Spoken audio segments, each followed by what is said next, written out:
Hi, this is Rebecca from ChemKnits, and I am here with my friends from AllFreeKnitting.com to show you how to do the anemone stitch pattern.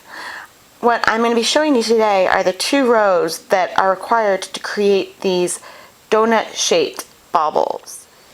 The first round of this anemone bobble stitch is actually quite simple. What we do is in each stitch that we knit, we wrap the yarn around the needle twice. So it looks like we're creating 2 stitches, but don't worry, we'll be dropping the second wrap on the next round.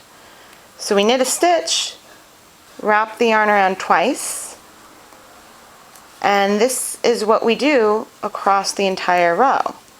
We continue knitting stitches, wrapping around the yarn twice and pulling across.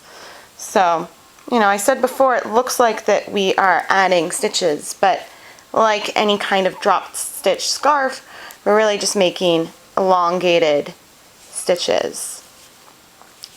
So the rhythm of knitting these double wraps is something that you should probably get used to pretty quickly.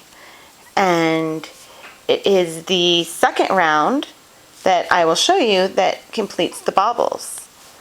I should also mention that these directions involve making the stitch when you're knitting in the round, because my project right now is in the round. If you were knitting a flat piece, you would need to make these stitches a little bit differently. We are now ready for the second round of the anemone stitch. We're going to start by slipping 4 stitches from the left hand needle to the right hand needle, allowing the double wraps that we made in the previous row to drop. So we have 4 elongated stitches on the needle. We'll slip them back onto the left hand needle, and now we're going to knit 4 stitches into these 4 stitches. So we're going to start by knitting 4 together, then bringing the yarn back in front. We're going to purl 4 together, bringing the yarn back and back. We will knit 4 together, and then bringing the yarn in front again, we will purl 4 together, bringing all of the stitches off of the left hand needle. And so now you can see that we have 4 stitches on the right hand needle, and we knit these 4 stitches into the 4 stitches that we had dropped. So the number of stitches that we have on the needle have remained unchanged. And we have completed the anemone bobble. I'll show you this a second time. We slip 4 stitches, letting the double wrap drop, the double wrap that we made in the previous row, onto the right hand needle.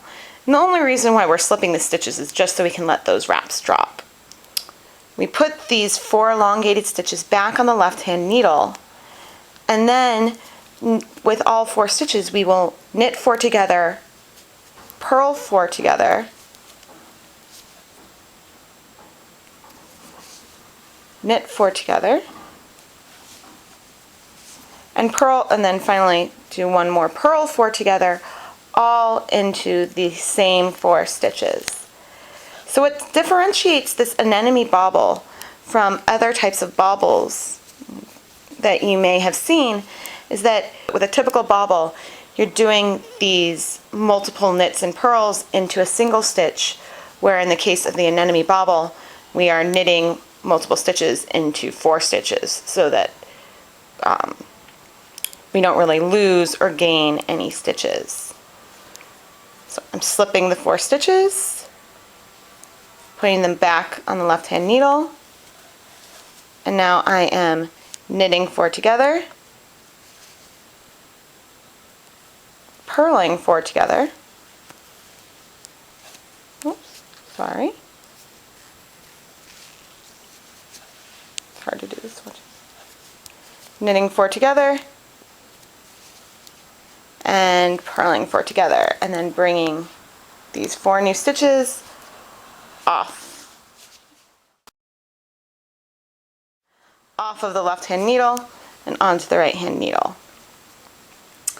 And so now you know how to do both of the rounds in this anemone donut shaped bobble stitch. So I hope that you learned a lot from this tutorial. I am Rebecca from ChemKnits, and I created this video for you with my friends at AllFreeKnitting.com.